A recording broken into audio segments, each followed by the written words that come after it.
La ciencia es una construcción colectiva propia de la especie humana.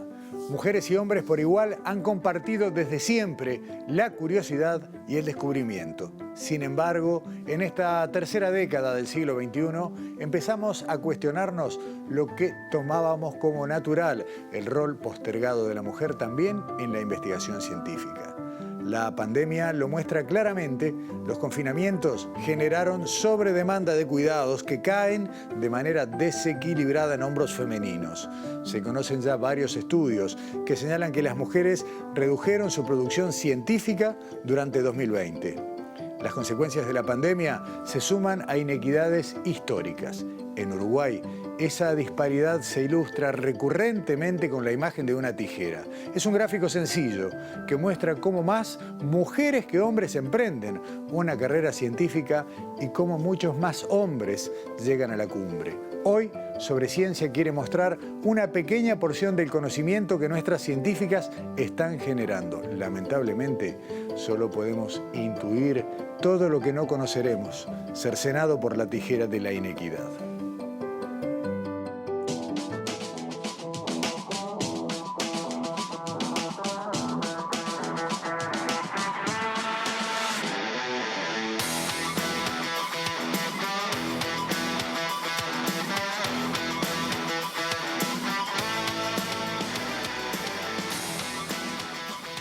Desde 1911, solo 5 mujeres recibieron el Premio Nobel de Química hasta el año 2020.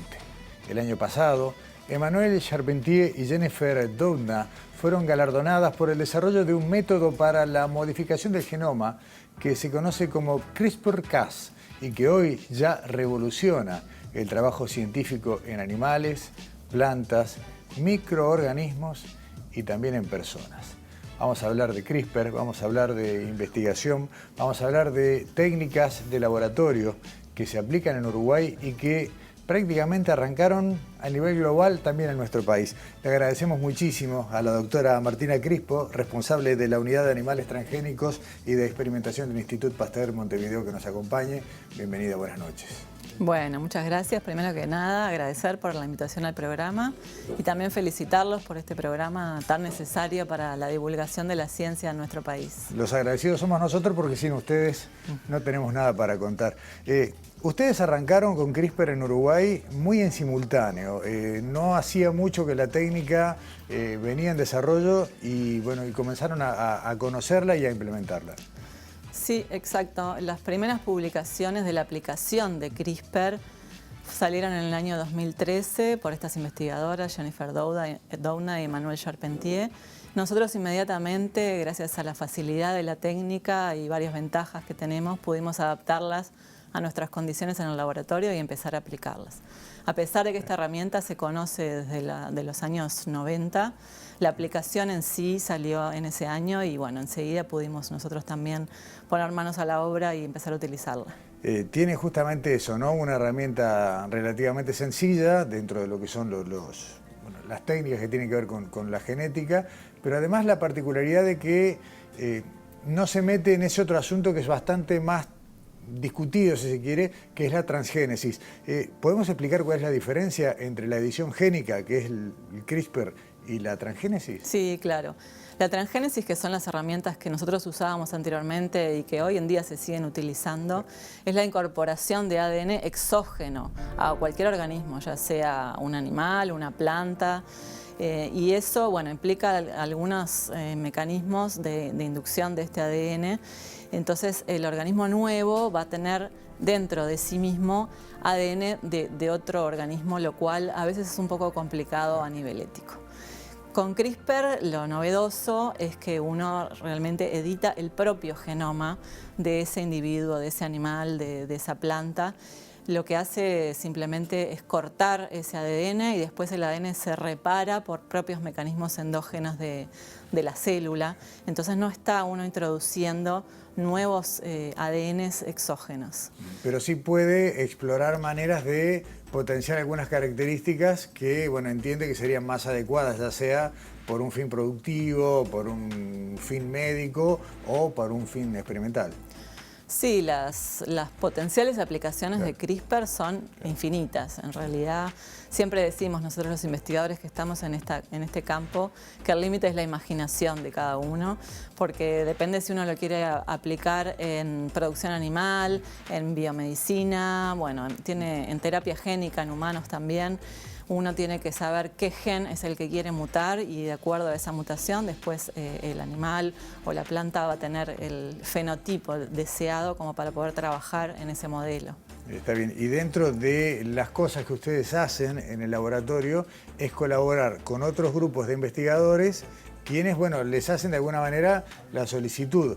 Para desarrollar una investigación sería adecuado contar con modelos, pongamos, animales, que tengan estas características. Y a partir de esa solicitud ustedes, bueno, tratan de generar ese modelo, bueno, a través de la técnica CRISPR. Sí, nosotros tenemos, bueno, líneas de investigación propias con los modelos que nos interesan a nosotros, pero además la Unidad de Animales Transgénicos y de Experimentación es una plataforma nacional y regional del Instituto Pasteur de Montevideo que hace modelos animales a demanda, a medida de las necesidades del investigador.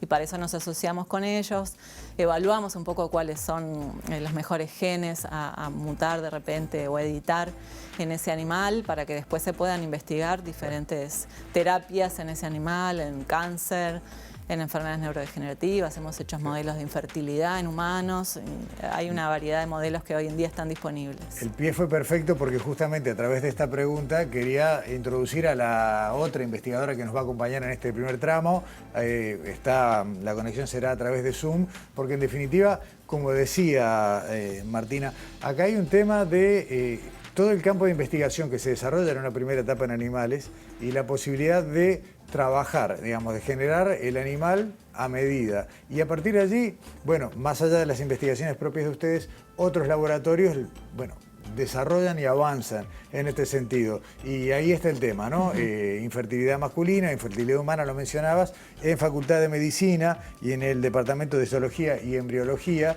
se desempeña desde hace mucho tiempo la otra invitada, insisto, que se suma por Zoom, la doctora Rosana Sapiro. Está en línea. Rosana está en el Zoom. Buenas noches.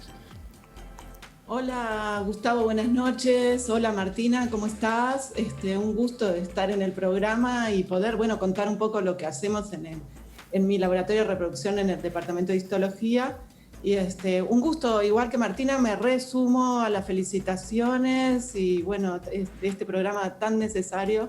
Me encantó el primer programa, esperemos que podamos cumplir con las expectativas en esta otra edición. Las expectativas siempre son conocer lo que ustedes están generando, lo que ustedes están produciendo en materia de conocimiento, y en este programa especial en el cual decidimos, bueno, poner fundamentalmente el foco en la tarea de mujeres. Y tú, Rosana, yo recuerdo alguna vez que tuvimos una conversación periodística tiempo atrás, hablabas de, en este campo de la infertilidad de las parejas, como muchas veces se cargaba sobre la mujer algo que en definitiva tenía mucha menos investigación en los hombres, ¿no? Que es, bueno, ¿por qué una pareja se considera infértil y dónde estaban las razones? Y allí, bueno, venís dedicando años de trabajo.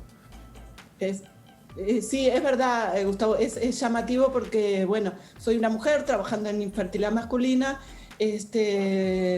Primero de todo quería comentar de repente lo que es la infertilidad, que es una condición que se ha vuelto muy frecuente. Se piensa que hay como 10 o 15% de las parejas que intentan concebir que van a tener dificultades para hacerlo. Es un número bastante importante. Y dentro de ellas, la proporción en la cual encontramos un factor femenino es más o menos un 30%, un masculino 20 o 30% y factores combinados también un 20%. O sea que el hombre en sí también aporta esta condición más o menos un 50%. Me parece interesante aparte ver que es una enfermedad o una condición, yo no sé si llamarla enfermedad, que abarca a dos individuos y que bueno, y se habla de infertilidad de pareja. Creo que eso es un concepto que tenemos que manejar, porque si no uno de los dos focos queda como muy cargado con la responsabilidad y en realidad de este problema, ¿no? Y en realidad es una combinación de factores muchas veces lo que genera ese alto porcentaje del que yo te comentaba, ¿viste? Está bien. Y puede sonar curioso cómo compartimos este espacio de entrevista con dos investigadoras que a priori pueden estar trabajando en áreas tan diferentes. Sin embargo, han tenido unos cuantos proyectos en los cuales se han encontrado, y además lo que tú explicabas, Martina, la generación incluso de algunos animales que sirvieron de modelo para avanzar en estas investigaciones. En general, en estos años, hablabas del 2014 que comenzaron a trabajar con CRISPR, entre proyectos propios y ajenos, yo no te pido un número exacto, pero hablamos de decenas, de centenas. ¿Qué es lo que ¿Cuánto conocimiento se pudo generar a partir de que ustedes aprendieron e incorporaron esta técnica? Y hablamos capaz que de más de 20 modelos animales entre ratones, y nosotros también trabajamos con ovejas, claro, con animales de producción, claro, en colaboración con otro grupo, el Instituto de Reproducción Animal de Uruguay. Cerca de 20 modelos diferentes que hoy en día están siendo utilizados, y se ha publicado información científica interesante con respecto a esos modelos. De ese modelo de ovinos del que hablabas, tal vez fue el que más noticia tuvimos porque fue justamente un hecho informativo de amplia difusión. La posibilidad de ver no sé si el nombre es una raza de oveja, tal vez no sea la manera de describirlo, pero en definitiva el animal más cercano a la perfección, con excelente cantidad de carne y una lana ultra fina como no se da o no conocíamos hasta ahora, saltando tal vez años de selección genética natural en un proceso de laboratorio. Sí, exacto. Ese modelo fue súper interesante porque, bueno, apenas salió la herramienta CRISPR, fue uno de los primeros que probamos. Fue uno de los primeros en el mundo de modelos de animales de producción genéticamente editados con CRISPR, el nuestro, el de las ovejas. Y en ese caso lo que hicimos fue generar ovejas que se llaman doble músculo, editando un gen, el de la miostatina, silenciando ese gen en la oveja y haciendo que una oveja que principalmente se dedica a la producción de lana, como es la merino super fino, con esta edición extra que nosotros le incorporamos al embrión, lograra además tener más masa muscular, algo que la raza originalmente no tiene. Antes de volver a preguntar una cosa que quiero hablar con Rosana, pero me dejaste en un punto. Hace un rato hablaste de que hay un límite que está marcado casi por la imaginación. Y por otro lado estás hablando ahora de potencialidades productivas. Esta técnica, en un país como el nuestro, donde bueno, tanto la ganadería como la agricultura son de las principales fuentes de ingreso, ¿cuál es el potencial? El potencial que tenemos hoy en día es muy grande, la verdad, con los investigadores de aquí, nacionales. Y además te puedo decir que tranquilamente que estamos al mismo nivel de otros institutos a nivel internacional. Trabajamos mucho en colaboración con ellos, trabajamos con institutos en China que hacen estos mismos modelos, con el Instituto Roslin en Edimburgo, con el MIT en Estados Unidos. O sea, trabajamos mucho en colaboración con ellos y como te decía, estamos al mismo nivel y el potencial que tenemos es muy grande. Tenemos todas las herramientas acá, tenemos el conocimiento. Después, bueno, hay un límite ahí entre lo que es investigación básica y aplicación, claro, en producción animal, que hay que trabajarlo y hay que explorarlo, porque también hay reglas. Uno no puede estar liberando animales editados genéticamente al ambiente si no hay una reglamentación, claro, clara al respecto. Claramente no eres tú la primera línea de interlocución con los productores, pero el sector tradicional, ¿con qué cara mira esto? Muchos con expectativas, la verdad, se han acercado algunos productores después de que se conoció la noticia de estas ovejas, interesados en poder explotar la raza. Y como te decía, después, si uno lo quiere llevar a nivel de producción animal, hay que trabajar en el campo de la regulación nacional, que bueno, yo pertenezco también, estoy asesorando a una comisión nacional que regula este tipo de, más que nada en plantas, de eventos editados genéticamente, y es un camino que tenemos que recorrer. Pero hay interés y bueno, son animales en sí que no tienen ningún tipo de introducción de ADN exógeno, como hablábamos más temprano, con lo cual la regulación debería ser mucho más sencilla. Vuelvo a Rosana por un minuto. ¿Qué es lo que en este tipo de prácticas, qué es lo que nos enseñan los animales o para qué modelo se puede plantear en animales como para poder trabajar y descubrir en materia de infertilidad de la pareja? Bueno, las posibilidades la verdad que son infinitas, como decía Martina, en realidad la capacidad de generar mutantes en animales es mucho menos restringida, obviamente, de lo que puede ser en otras especies, sobre todo en las especies, digamos, de tipo de laboratorio, ¿no? Entonces, el hecho de poder editar el genoma de una forma mucho más fácil de lo que se hacía antes, permite obviamente tener modelos animales en los cuales, o sea, falta de repente alguna proteína que le da motilidad a los espermatozoides, o sea, yo he trabajado hace unos años con un modelo de ese tipo, desde editar ese tipo de regiones del ADN hasta cualquier otro tipo de situaciones en las cuales produzca infertilidad en el modelo, y entonces de alguna manera uno puede estudiar ese modelo y ver si eso puedes trasladarlo hacia lo que podría ser la explicación de algunas de las patologías humanas. Muchas veces también es bueno como para utilizarlo para probar ese tipo de modelos, para probar fármacos, para probar unas nuevas invenciones que obviamente por razones éticas y legales deben hacerse en modelos experimentales. Está bien. Tú estás cerrando, Rosana, por este tiempo, una investigación que tuviste en marcha durante un año y pico, vinculada justamente, ¿no?, a conocer algunas razones propias que, bueno, traten de reducir esto. Repetime la cifra, dijiste que entre un 15% de las parejas de nuestro país tenían problemas de fertilidad. Sí.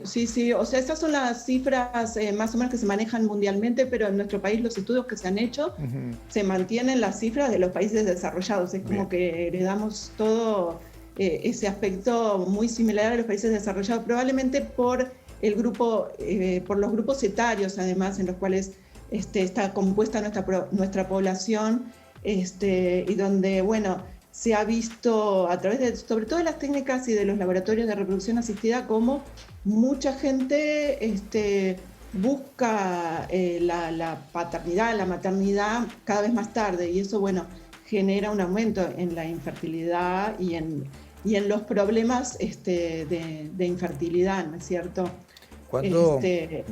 ¿Cuánto tiene que ver en todo esto? Muchas veces se piensa en factores fisiológicos. ¿Cuánto tiene que ver a veces lo que pueden ser condicionantes, estrés, cansancio, problemas exógenos? Creo que también allí hay números que son potentes, ¿no? Sí, justamente nosotros hemos trabajado en algunos aspectos que tienen que ver con lo que es sobre todo el diagnóstico en el hombre.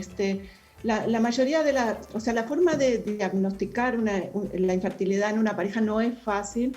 Hay algunas técnicas que se aplican, entre ellas lo que, en el caso del hombre, lo que más se estudia es el espermiograma, pero el espermiograma, o sea, es el análisis del semen, de los espermatozoides en el semen, de las células, de los gametos masculinos, pero ahí es donde está un poco lo que tú dices, está muy influenciado por un montón de factores. Entre esos factores, bueno, las propias condiciones de vida de la persona, del individuo, el estrés al que está sometido, el cigarrillo, la obesidad, un montón de factores que pueden alterar esos parámetros que nosotros manejamos en los espermatozoides.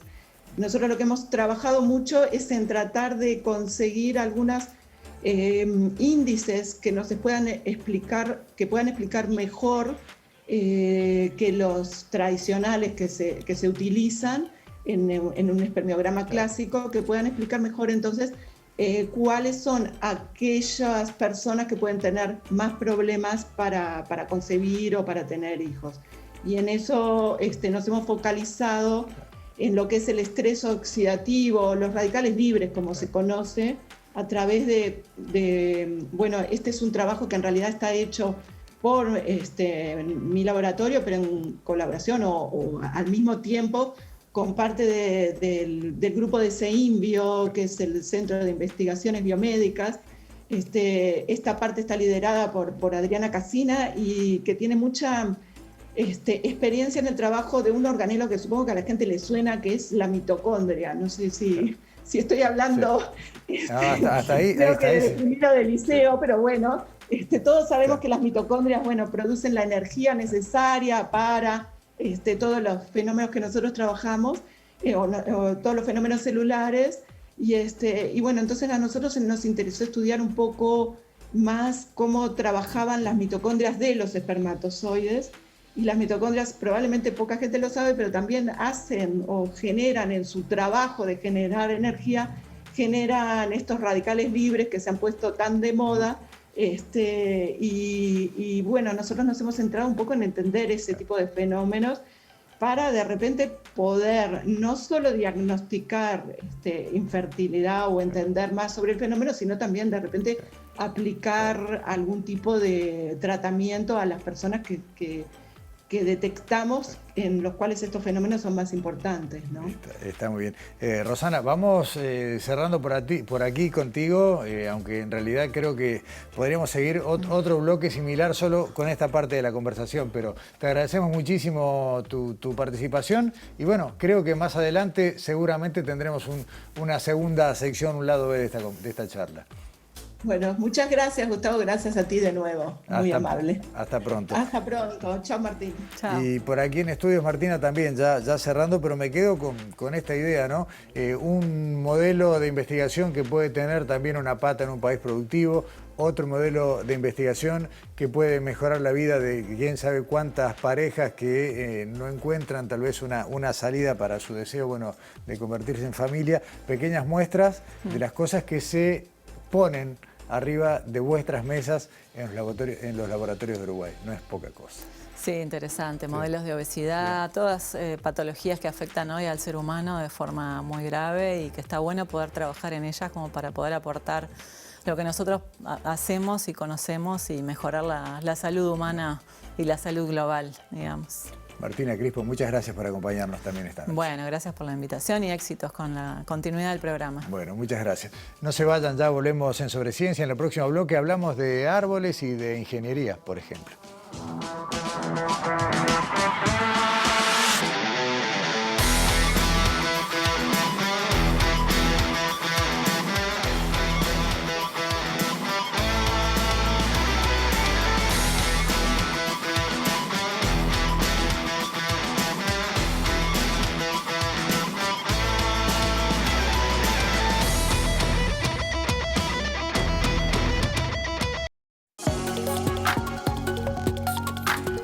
Presenta Montevideo Shopping. Usa el tapabocas siempre.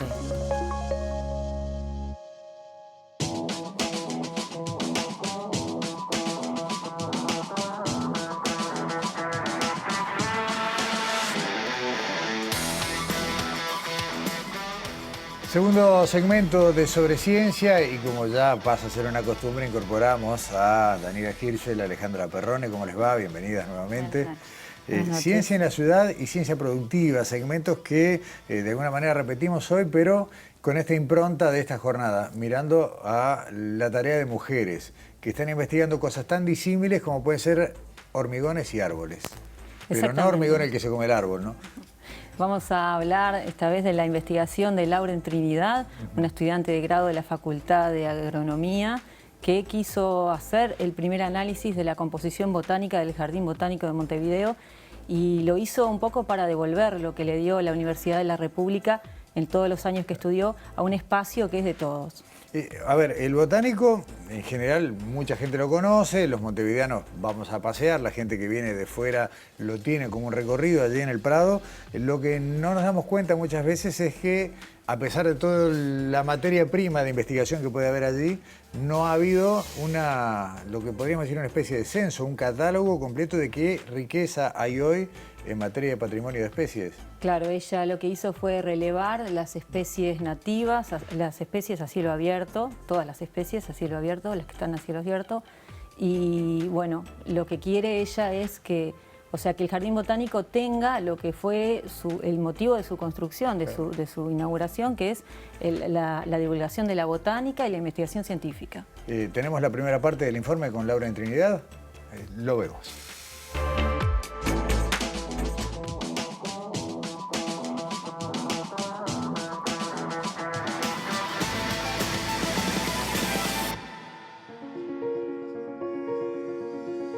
El 17 de abril de 1902, la Junta Económica Administrativa de Montevideo decidió crear un jardín botánico porque no existía.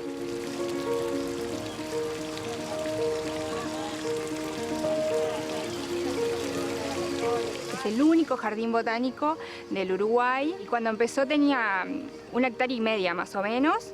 Fue creado, por decir, diseñado por 2 franceses, Ernesto Resine, que era técnico y paisajista francés, y después falleció y siguió su hermano, Carlos Racine, y fue el que diseñó todo el parque, yo te digo, en 1,5 hectáreas. Después, más o menos, en los años 20, se desmanteló un vivero que había acá, y ahí aumentó un poco más las hectáreas, como 20 hectáreas más.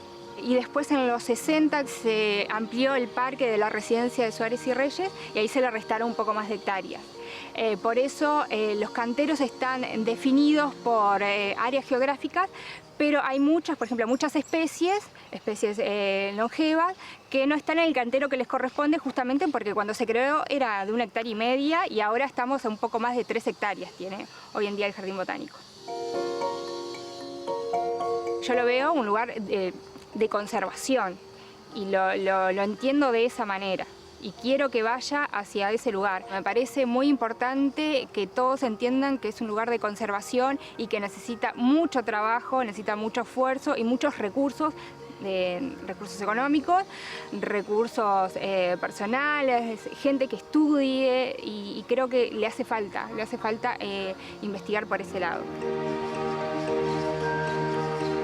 Para mí es súper rico saber justamente la riqueza que tiene el Jardín Botánico, porque yo lo considero como patrimonio, ¿no? Es lo que nos defendemos de esta manera, yo lo veo así, ¿no? De mi mirada de agrónoma.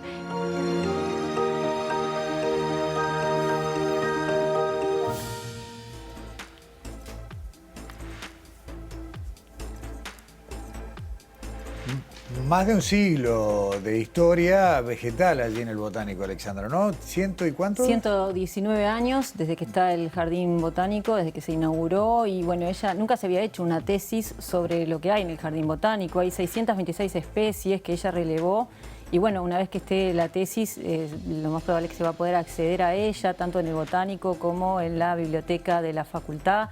Y bueno, nos contaba también qué pasa en otros países con los jardines botánicos. Ah, está bueno también. Además, perdóname, un paso previo. Es muy interesante también tener claro cuántas especies nativas y cuántas foráneas. Recordemos que en esta época era muy habitual traer especies de afuera cuando se generó el botánico, ¿no? Nos cuenta un poco la historia de las especies nativas. Genial. Y algunos detalles específicos y leyendas de algunas. Ah, qué lindo. Segunda parte entonces del informe con Laura en Trinidad.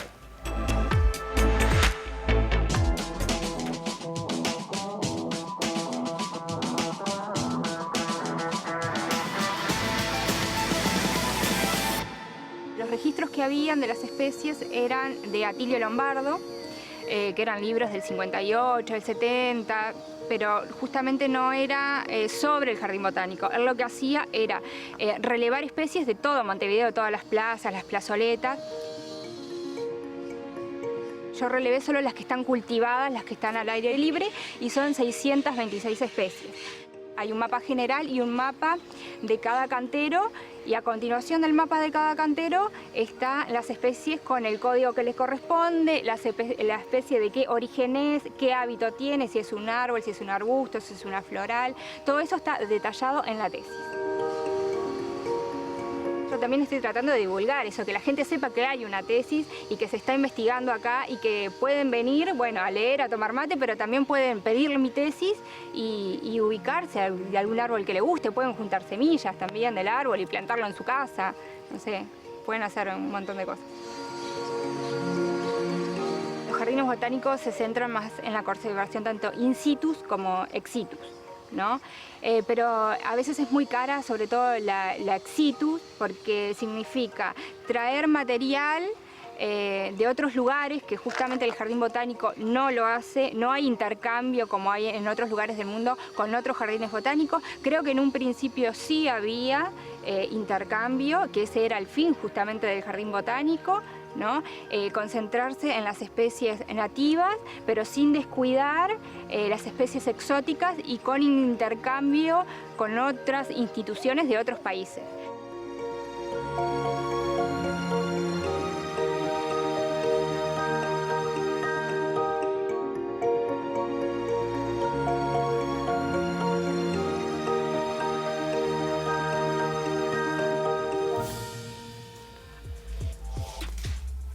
No podés estudiar lo que no sabés que está, Alexandra, ¿no? Y en definitiva, ahí está, creo que la base de la curiosidad que mueve este trabajo, ¿no? Generar un catálogo y un estudio completo de qué hay y qué no hay en el botánico. Exactamente, que la gente pueda, además de ir a caminar y de considerarlo un lugar de ocio, como decía ella, que sea un lugar también de conservación y que la gente pueda saber qué hay en el Jardín Botánico. Ahora nos va a contar brevemente por qué se llama Atilio Lombardo el Jardín Botánico y por qué su símbolo es el ceibo blanco. Escuchamos la última parte del informe.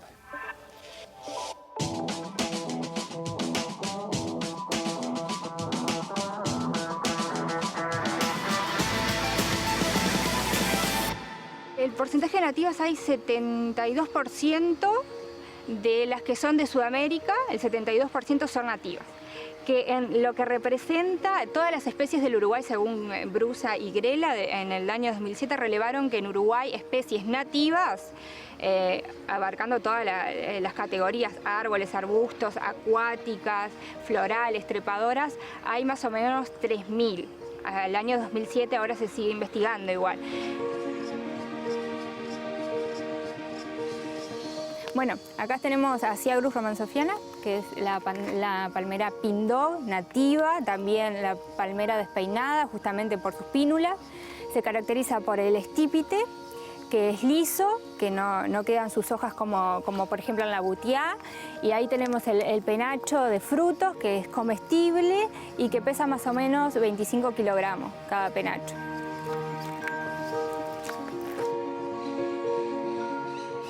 Bueno, acá tenemos una mata de caña tacuara, también llamada como Budua chacoensis. Es una poacia, una gramínea, está dentro del grupo de las gramíneas, que nosotros reconocemos a las gramíneas como pastos, pero en este caso es una caña. La característica que tiene es que se puede reproducir tanto por semilla como por los rizomas, que en la punta como de cada raíz, para decirlo de alguna manera, los rizomas son raíces horizontales, va a crecer otra caña. Bueno, acá estamos frente a la cinacina, Parkinsonia aculeata se llama. La característica de este árbol es que tiene hojas compuestas, las hojas son muy pequeñas y tienen espinas, más o menos en cada nudo.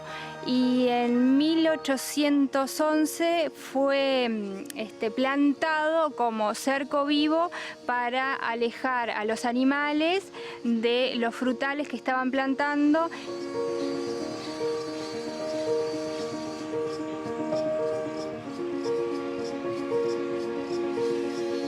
Bueno, acá tenemos uno de los 2 ejemplares que hay en el Jardín Botánico de ceibo blanco, que se llama Erythrina cristagalli, variedad leucoclora, porque su flor se caracteriza de ser blanca y es una legumbre y fue descrita por Atilio Lombardo en 1974. El 16 de abril de 1985 decidieron ponerle al Jardín Botánico, en honor a él, su nombre, que se llama Jardín Botánico Montevideo, profesor Atilio Lombardo. Y el símbolo del Jardín Botánico es el ceibo blanco, la flor del ceibo blanco, también en honor a él.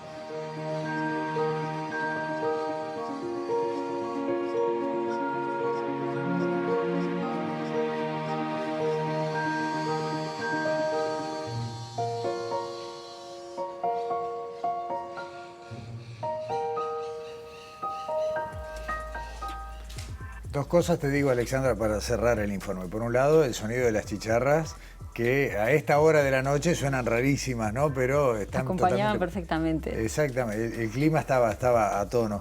No, y lo otro, lo importante de conocer las especies que pueden estar en peligro de extinción, y más adelante hablaremos también de las especies invasoras, ¿no? Que tanto problema generan. Alguna vez vinieron como adorno, como una curiosidad, y que hoy están presentes y muy problemáticas en buena parte del territorio. Bueno, lo bueno es que este conocimiento va a estar al alcance de todos, ¿no? Que exactamente qué hay en el Jardín Botánico. Está bien. Y cambiamos de tema, seguimos hablando de mujeres, Daniela, y yo decía un poco en broma, un poco en serio lo del hormigón, porque es algo que uno relaciona. A ver, hormigón uno relaciona con obra, con ingeniería civil y con hombres. Sí, y ahí está la disrupción. Bueno, vamos a hablar de hormigón como que capaz es tan popular en realidad en el paisaje como los árboles, Claro, ¿no? exacto. Entonces Sí, nos sí. rodea hoy el hormigón. Y como vos bien decías, si jugáramos a personificar el hormigón, seguramente pensaríamos en un varón, en algo como un Hércules, ¿no? Claro, Algo ahí muy, está. muy rudo. Bueno, Pero- no hay en las bolsas incluso de cemento, no hay en alguna marca, creo que hay como un Atlas ahí, sí, tal cual. sí. Exacto. Sin embargo, en Uruguay, el Departamento de Construcción en la carrera de Ingeniería Civil y el Laboratorio de Tecnología del Hormigón está dirigido por una mujer. Mirá vos. ¿No? María Noel Pereira dirige ambos, el Departamento de Construcción y el laboratorio. Y bueno, y hoy la acompañamos para conocer cómo es ese trabajo con el hormigón. ¿Vemos la primera parte del Ven. informe? Adelante.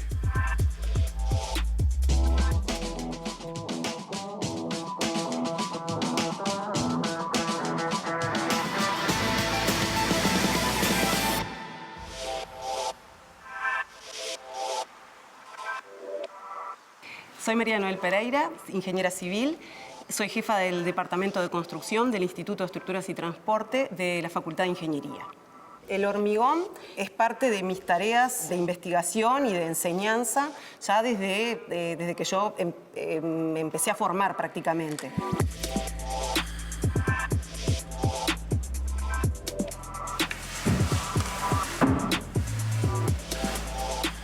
En este momento estamos en el laboratorio del Departamento de Construcción.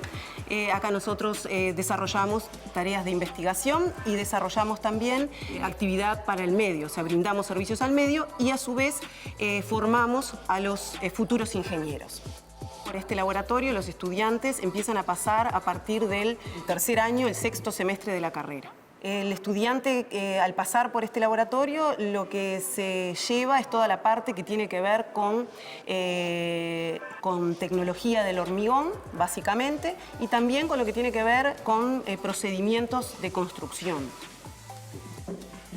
En la práctica del ingeniero civil, la tecnología de los hormigones es muy importante porque el hormigón es uno de los materiales más utilizados para la construcción y eso hace que conocer cómo funciona el hormigón sea muy importante.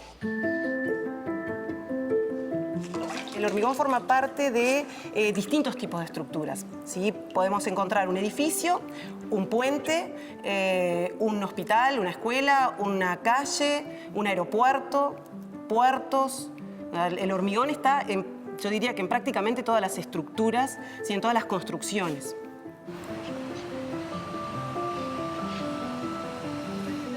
Nosotros acá tenemos ahora dos claros proyectos. Uno estudia lo que es el módulo de elasticidad del hormigón, que lo que significa es estudiamos cómo el hormigón se deforma cuando nosotros le aplicamos una carga. Y luego tenemos otra línea que es en lo que tiene que ver con la reacción álcali-agregado, que es una reacción que se da entre los componentes del hormigón. El hormigón es un material que está compuesto básicamente por tres componentes, que son el agua, el cemento y los agregados. Cuando hablamos de agregados, estamos hablando de lo que habitualmente llamamos piedra, ¿sí? Y arena. Entonces, el agregado lo que hace en algunas ocasiones, ¿sí? Puede llegar a reaccionar con algunos componentes del cemento, ¿sí? En función de los minerales que tenga ese agregado y genera una reacción que es deleteria, una reacción destructiva, porque se genera un gel en esa reacción que fisura el hormigón. Y eso, una vez que el hormigón se fisura, ese proceso empieza a acelerarse cuando tenemos humedad, por ejemplo, ¿sí? Y termina afectando la durabilidad de la estructura. Los trabajos que nosotros hacemos acá en el laboratorio son trabajos que tienen mucha utilidad, ¿sí? Tanto para los calculistas como para las constructoras y también para las empresas, por ejemplo, que producen hormigón. ¿Tá? ¿Por qué? Porque nosotros, con la información que le estamos brindando a ellos a partir de la investigación que hacemos, ¿sí? Logramos que los hormigones sean más durables. O, por ejemplo, cuando hablábamos de cómo afectaban también los agregados a la deformación del hormigón, ese es un dato fundamental que necesita el calculista para saber, ¿sí? Cómo se va a deformar el hormigón y, por lo tanto, ¿sí? Poder diseñar mejor la estructura.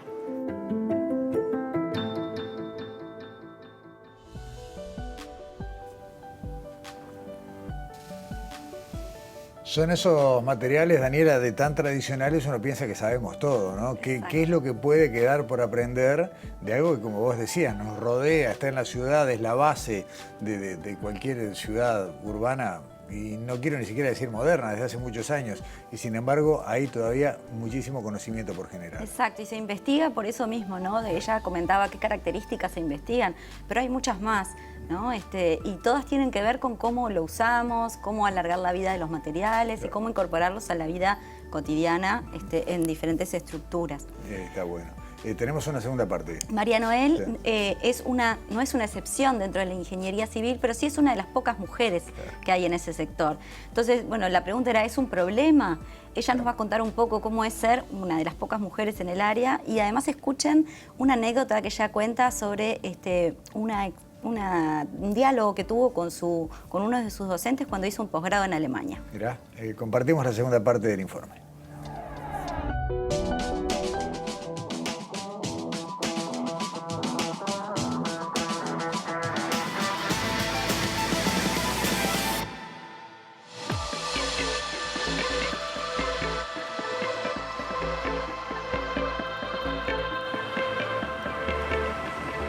Ya desde la facultad, que somos pocas mujeres, ¿tá?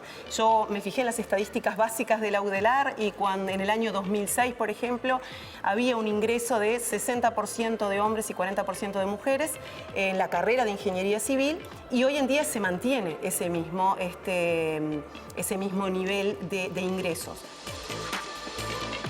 En el mercado laboral está claramente, mayoritariamente regido por hombres, ¿sí? Sin embargo, yo he tenido buenas experiencias, tanto desde la facultad como en las obras que vamos a visitar cuando vamos a hacer asesoramientos. O sea, hay respeto, o sea, no se notan grandes diferencias.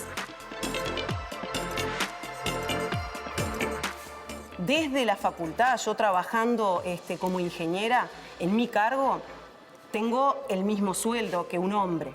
Somos exactamente iguales, un grado 4 hombre, un grado 4 mujer, ganan exactamente lo mismo. Sin embargo, suele pasar que en el medio los hombres por el mismo puesto ganan más que las mujeres.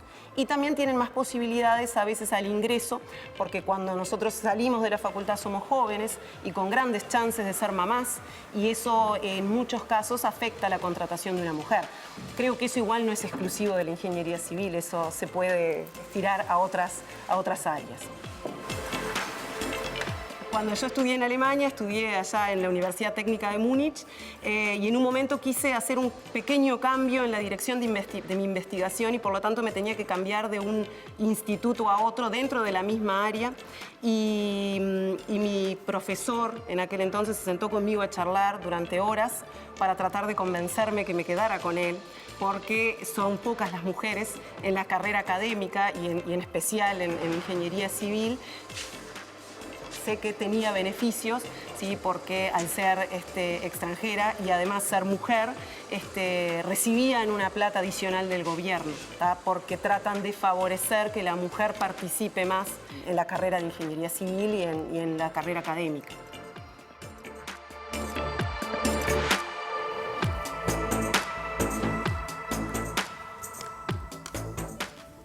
Redondeando el tema, Daniela, vos decías hace un ratito, bueno, unas pocas mujeres en una profesión que es vista como masculina. ¿Cómo se trabaja en otras partes del mundo para que esto no pase? Bueno, es un poco lo que contó la anécdota que contó María Noel, porque en realidad en Alemania, bueno, lo que decidieron hacer fue una discriminación positiva, ¿no? Claro. Tratar de financiar los grupos de estudio que tuvieran mujeres en un área que en general Claro. hay muchos hombres. Está bien. Daniela, Alexandra, muchas gracias. Gracias. Hasta el martes que viene. Hasta el martes que viene. Ya volvemos con el último bloque aquí en Sobre Ciencia.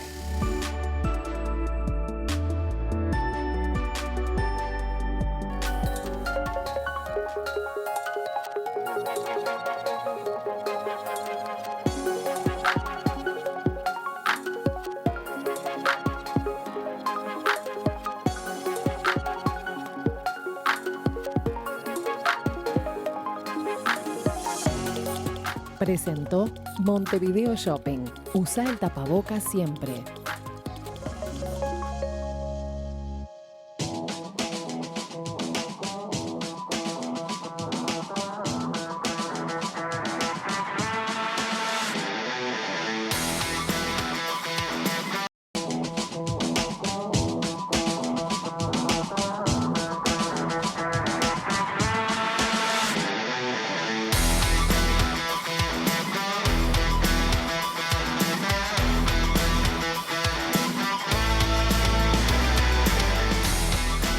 Tercer y último segmento de este Sobre Ciencia, dedicado fundamentalmente a mostrar, a poner ante cámaras la tarea de investigadoras, de mujeres que hacen ciencia en Uruguay, en campos muy disímiles, y queríamos para este segmento compartir, y la conexión será a través de Zoom, porque nos vamos a mover de la capital, para hablar de algo que muy poca gente conoce, y es curioso que no se conozca, la existencia de un observatorio astronómico que, siendo un observatorio que depende de la Universidad de la República, está ubicado en el departamento de Rocha, no muy lejos de la capital, y allí no solo enseña, sino que también sirve como herramienta de investigación y también de interacción con otras áreas del conocimiento. Vamos a hablar del Observatorio Astronómico Julio Ángel Fernández, con quien está a su cargo con la astrónoma, la investigadora Andrea Sosa, a través de Zoom. Andrea, ¿cómo estás? Bienvenida.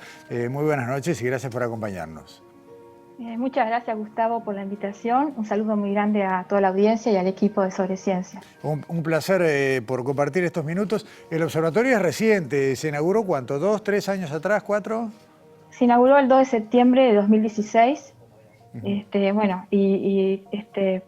Se conoce, es el Observatorio Astronómico del CURE, claro, perteneciente, como bien decías, a la Universidad de la República.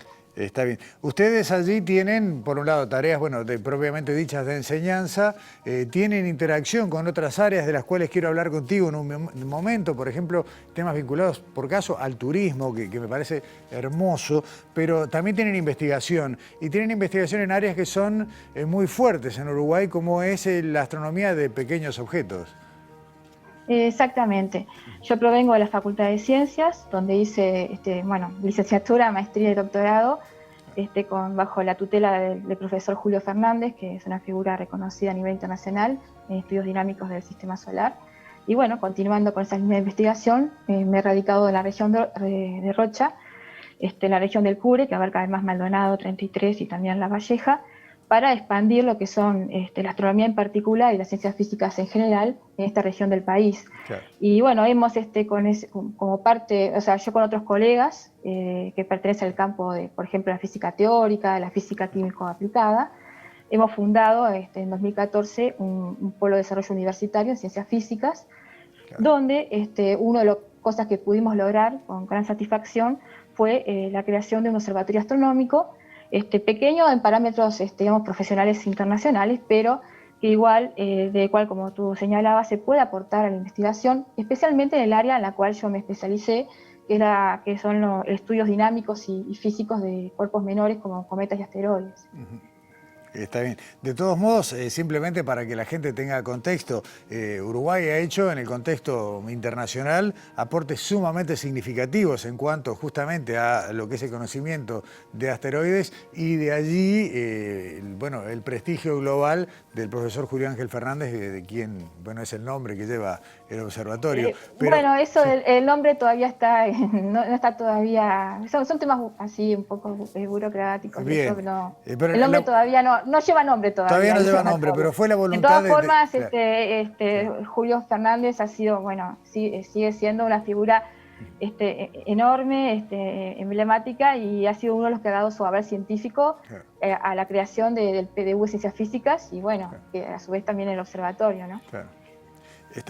Andrea, yo decía en el arranque, y no quiero que nos quede en el camino esta idea, ustedes, entre otras cosas, están trabajando por los cielos oscuros, por la posibilidad de recuperar la mirada hacia el cielo nocturno, y esto incluso con potencial turístico, teniendo en cuenta que hablamos de un departamento que tiene el fuerte en la industria turística. ¿Cómo es ese proyecto? Hace unos años me hablaste que querían ir en ese camino. ¿Cómo está hoy la posibilidad de hablar de turismo astronómico en Rocha?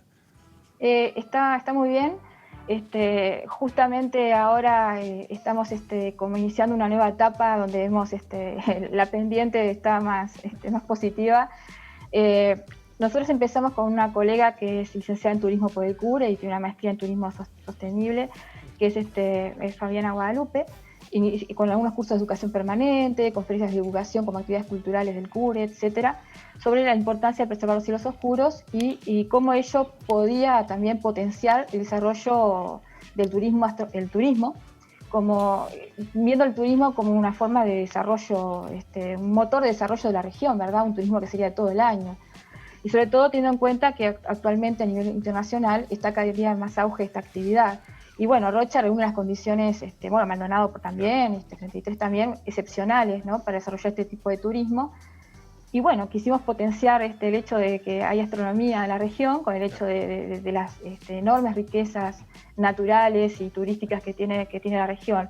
Y bueno, por suerte con gran satisfacción te puedo decir que ha sido creciente el interés que hemos encontrado en emprendedores turísticos, tan es así que hoy día estamos dando charlas, estamos reuniendo con ellos, estamos haciendo evaluaciones de la calidad del cielo y asesorándolos en temas como, por ejemplo, cómo combatir la contaminación lumínica, etcétera.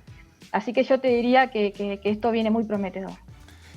Andrea, la dejamos por acá por hoy, la verdad que hay mucho para hablar, pero te propongo volver sobre el tema más adelante y sobre todo conocer cuáles son las posibilidades reales de empezar a generar incluso hasta puestos de trabajo, ¿no? A partir del fomento de la industria turística. Así que por hoy muchísimas gracias y bueno, dejamos el Observatorio Astronómico del CURE allá en Rocha. Hasta pronto.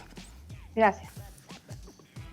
Hasta luego. Y vamos a avanzar en este cierre de Sobre Ciencia con otra conversación de Zoom, pero para hablar de otra cosa totalmente distinta y sobre todo para que nos sirva también de introducción de lo que es lo que preparamos, ¿no? Para esta despedida. Porque vamos a hablar de investigaciones que se desarrollarán dentro de los próximos meses en el ámbito del Instituto de Higiene, vamos a hablar de sanidad animal, pero vamos a hablar de monólogos científicos, de aprender con una sonrisa, de conocer cosas y de lo que es la tarea de un colectivo brutal que es Bardo Científico. Si ustedes todavía no lo conocen, bueno, hoy van a tener una muestra y por suerte hay bastante. Así que queremos agradecerle muchísimo a Ana Inés Zambrana esta comunicación. Estás en el Zoom, Ana Inés, ¿cómo estás? Buenas tardes, buenas noches. Hola, buenas noches, ¿cómo están? Muchas gracias por la invitación. Sin duda, un gusto estar acá en la segunda edición del programa. Así que de parte del colectivo, muchas gracias. El gusto es nuestro, Ana Inés, y simplemente antes de darle paso a este monólogo del que vamos a hablar, simplemente te queríamos pedir que nos contaras si estás a punto de comenzar tu investigación que va a desembocar, bueno, en tu doctorado y tiene que ver con la salud del rodeo vacuno de Uruguay. Exacto, justo el programa que tuvieron la semana pasada, que fue sobre las saponinas, casualmente y coincidentemente voy a estar trabajando con esas mismas saponinas, desarrollando vacunas contra, el caso es que las vacas se enferman mucho por el quiste hidático, por la fasciola hepática, y entonces estamos trabajando para prevenir esa enfermedad. Está excelente cómo una cosa trae a la otra, ¿no? Y cómo la semana pasada hablamos del producto de esa hoja, de esa quillaja del árbol, y vos estás avanzando, bueno, en un trabajo que si va bien desembocará en una vacuna contra el quiste hidático con ese coadyuvante. Exactamente. Eso estará comenzando ahora en abril, o sea que es completamente nuevo para mí. Estoy muy contenta de poder comenzar con mi doctorado. Genial. Ana, 30 segundos para contarnos algo de Bardo y del monólogo que vamos a tener para el cierre del programa. Bueno, nosotros desde hace 5 años que ya tenemos un show especial por mujeres en la ciencia, que la verdad que ha sido un gusto poderlo ir produciendo y mejorándolo. Y lo que van a ver es un extracto de ese show que habla sobre mujeres científicas a lo largo de la historia. Y bueno, van a conocer la historia de una mujer muy especial que guardo mucho en mi corazón. Ana Inés Zambrana, por un lado investigadora, como decíamos, doctoranda, ¿no? Está la expresión correcta, en camino al doctorado, pero también militante de esta manera de divulgar la ciencia. Así que vamos simplemente a despedirte, a cerrar Sobre Ciencia contigo. ¿Cómo tiene un nombre la pieza, el monólogo? Es la vida de Rita Levi Montalcini. Ajá. Está muy bien. Ana, muchísimas gracias. Nosotros vamos cerrando por aquí Sobre Ciencia y los dejamos con este monólogo de Bardo Científico. Gracias por su compañía. Nos vemos el martes que viene a las 9 aquí en TV Ciudad. Hubo una italiana que se llamaba Rita Levi Montalcini. En 1930 era una joven que tenía una gran duda. Ella veía que en el pueblo donde había nacido, los niños, algunos eran fuertes y sanos, y otros nacían con algunos problemas motrices y de cognición, de contacto con el entorno. Era como que estaban aislados. Esta mujer no sabía bien dónde sacar la información, no había Google, y fue en contra del mandato de su familia, portazo mediante, llantos, te odio, ¡pam! Fue corriendo y se anotó en la Facultad de Medicina, la primer médica punk. Tremenda Rita. Rita encontró en su vocación como médica grandes enseñanzas, pero lamentablemente, luego de graduarse con honores, aún tenía la misma duda que cuando era más chica. Y se decidió complicar la vida haciéndose investigadora. Empezó a investigar en un laboratorio y vino la Segunda Guerra Mundial. Y ella era judía y la echaron de la universidad. Allí ella no se cruzó de brazos, armó un laboratorio en su casa. Ahí donde nosotros tenemos la mesita de luz, ella tenía cerebros de pollo. Imagínense la lista del supermercado, lo que sería. Todo pollo, pollo, y después desmenuzarlo en el cuarto. Ahí ella pudo investigar, pero por suerte, avanzada la guerra, ella, además de ejercer, siguió investigando y terminó la guerra y se pudo ir a Estados Unidos. Y encontró tan lejos de su hogar, tantos años después, la respuesta a su pregunta. Encontró una molécula que si no la tenemos, aún como adultos, se complica el crecimiento del sistema nervioso. Imagínense en la panza de la mamá. Y eso era lo que faltaba. Esa era la llave que faltaba para que todo funcionara bien. Se llama factor de crecimiento neural y le valió ganarse el premio Nobel. Imagínense si se hubiera quedado, como le habían dicho, tejiendo escarpines.